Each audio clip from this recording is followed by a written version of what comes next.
yet I look out here and I think about that, with which I agree, and I bet you if I were to run a poll right now, there may be 5 people out there who would disagree with you.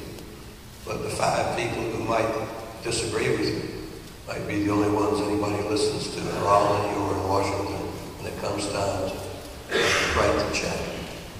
Can you legislate this out of existence? I think you can lead a national conversation on issues of fundamental reform. So, to my own mind, having been out and done a clinical trial of sorts politically, where's the next big thing? I mean, what lies around the bend in this country politically? Let's face it, we've been hit hard twice, and I don't think we fully recovered. We had 9/11. It changed our foreign policy, our interaction with the rest of the world, the way in which we look at ourselves, and have developed a Department of Homeland Security and impinging upon personal freedoms and liberty, I think way too much. And then we were hit by an economic storm that devastated every single family somehow, some way in this country. We've been hit hard twice. And we're still trying to, I think, make sense out of our recent history. We need some points on the board, to put it another way, as a nation. I think with my students who are out there, I hope you listen to that. Because 2 traumas in a row. It's 2 traumas in a row. So we finished out the Cold War, having won it, in the late 80s. Arguably, we squandered a decade, not knowing what to do with a newfound prestige on the world stage, wasted, and then we were hit 9/11. And I don't think this nation has been the same since. But what lies around the bend, Audie? Listen, let's face it, our economy is going to improve. We're going to see unemployment, we're going to see GDP rise. Over the next 4 to 5 years, we're going to do better. Our manufacturing base is going to recover in ways that I don't think we're even thinking clearly about these days. So I serve on the board of Ford Motor Company and Caterpillar Corporation, which makes a lot of big yellow tractors around the world. Now, who would have thought that Caterpillar would have moved a tractor facility from Asia back here to the United States? Or the Ford Motor Company is investing billions in manufacturing here in the United States. There's something happening that is going to leave us better and stronger, and we're not focused on it because we're still hurting from the economic storm. But as the economy improves, I think the next discussion for this country is going to be, how do you reform a system that is broken? How do you lead a national conversation that addresses not the fiscal deficit, because we'll kind of be addressing that and dealing with it, I think, short-term and long-term, beginning next week. But the conversation will then turn to, how do you fix a trust deficit, which is still very real in this country. It isn't the fiscal deficit. It's a different kind of deficit, but it's equally corrosive. And it gets right to the heart and soul of having lost trust in our institutions of power, having no longer any faith in our elected officials. This is hard to talk about. It's really hard to have a political conversation about the trust deficit, because the answers are so difficult to kind of define and promulgate. Because the answers are about campaign finance reform, let's face it. I think some of the answers are about term limits. And I've been on both sides of this discussion as well. All I can tell you is there's something called incumbency that grows very deep roots. And pretty soon people don't want to leave office. And it adds to our trust deficit. Pretty soon you become part of the system. And we wonder why crony capitalism prevails in Washington. We need to freshen up the system and infuse it with new energy and new thinking from time to time, and it's just not happening. Why is it that we're paying members of Congress who can't balance a budget? I mean, why is it that we do things that any small business would never be allowed to do? They're just small issues that get right to the heart and soul of trusting your government again. Because we have to get back to a level of trust. We have to get back to a level of encouraging and inspiring people to get in the mix, to run for office, local and federal, to get involved in a system that today most people are saying, thank you, no. I'd rather watch the circus play out and watch on television. So, here's what I found. I mentioned this to a group earlier today. You stand on that debate stage, and I did that for 12 or 13 of those. I call them game shows because they weren't informative debates. They were, questions about your tax reform program, your take on nuclearization in Iran. And by the way, you've got 15 seconds to give us an answer. So everybody had these canned sound bites that they bring to the debate. And it wasn't a debate. It was sort of popping off of canned sound bites. And I look at the debate stage, and I'd say in a country of 315 million people, I think the brightest, most creative, innovative people on earth, this is the best we can do. I mean, I put myself in the same category. The barriers to entry into presidential politics are pretty damn low. Everybody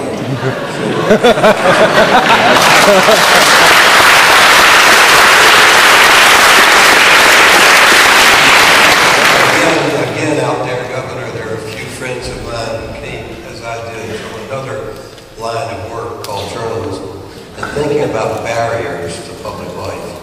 Talk to me a little bit about how you see the role that media play today, both in encouraging and discouraging. Discouraging good people from running, encouraging the most yapping dog who ever yapped to yap louder, because that's the way you get noticed. You want to say something nice about that? My grandfather, Huntsman, Lori, who I described earlier, who was principal of Los Alamos High, he wanted his sons to be teachers because there was no higher calling in life. And he said, but not everybody's cut out to be an educator. You're always going to need a fallback position in life. You can always go into business. My dad did, and he did pretty well in business. But I got the same lecture growing up, and it was, son, if you want to change this world, move people through good humanitarian, you got to go into business. But not everybody's cut out for that. You're always going to need a fallback position in life. You can always go into politics. And my daughter, who I recently had the same conversation with, I said, you've got to go into public service. That's how you can change the world. Transform lives. But not everybody's cut out for it. You're always going to need a fallback position. You can always be a journalist. And now Abby works for the Huffington Post in New York.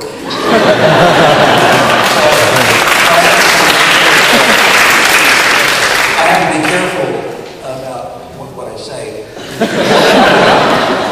But I sometimes yearn for a single strong voice that sets it straight in America. Remember the earlier generation, Walter Cronkite, Sure.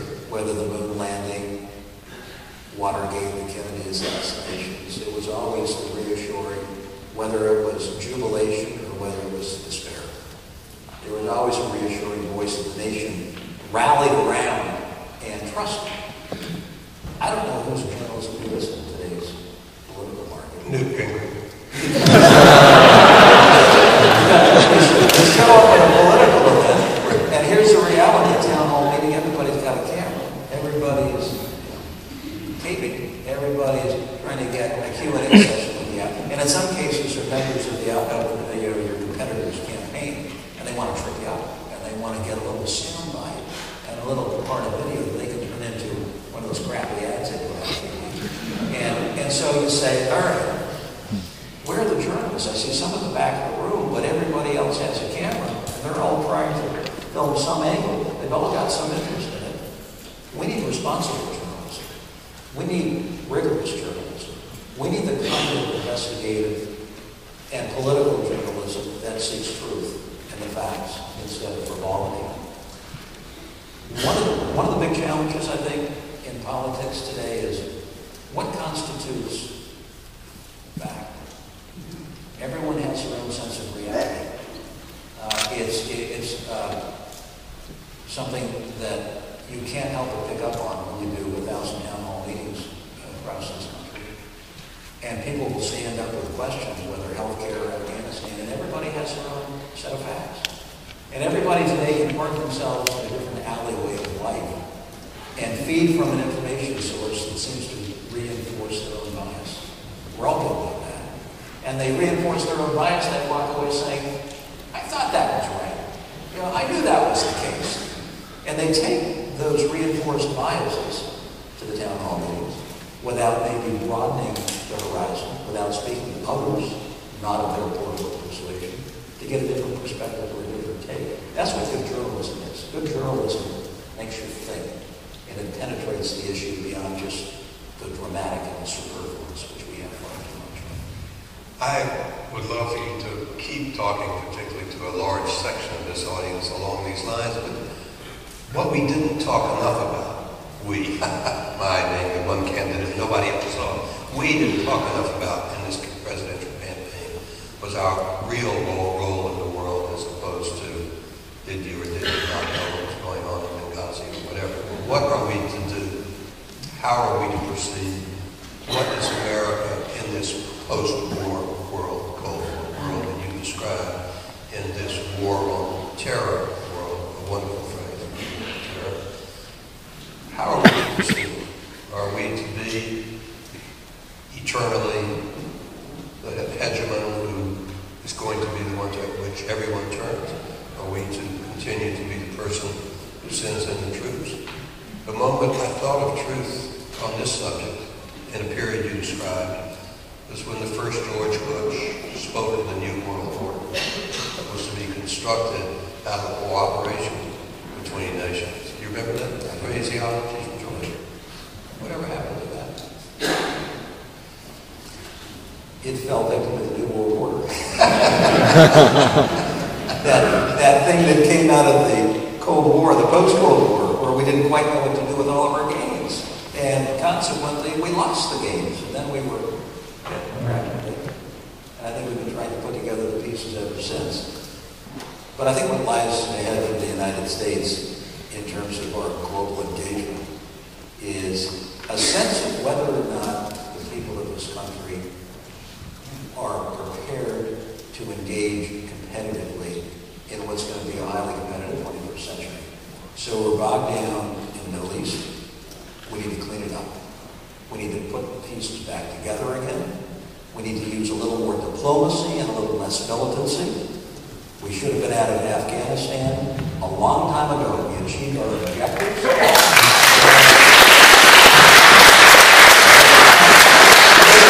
I criticized some during the campaign saying, well, you know, you're just an isolationist. So you're not doing that. I've lived overseas 4 times, for heaven's sake. People, you know, call me a globalist much of my career. But, you know, where America's interests are at stake, let's be very realistic about how we proceed, timeline, cost, exit strategy. We're just not abiding by those simple principles. At least we haven't recently. But the big thing for this country won't be Afghanistan, and it won't be Iraq, and it won't be Benghazi. You know, it will be whether or not we are prepared for the competitive challenges of the 21st century. And that will be about economics, and that will be about education. And it will play out across the Pacific Ocean where 2/3 of our trade will flow, where the rising militaries are, and all I can say is we're behind in the game. I've heard endless discussion about Benghazi, and, you know, so I'll speak tomorrow morning to the regional security officers gathering in the State Department, a place you know well, who are all responsible in their individual areas for things like Benghazi. Yet once this week, I haven't heard a single discussion about the most important transition that's happening in the world, apart from our election, China.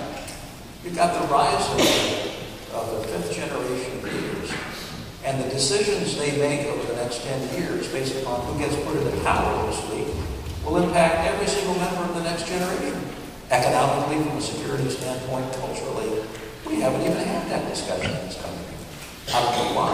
Maybe it's too complex of a subject matter or not sexy enough, so to speak. But we're missing a huge opportunity in this country to have a conversation about where America's real 21st century interests lie and what we're doing to prepare for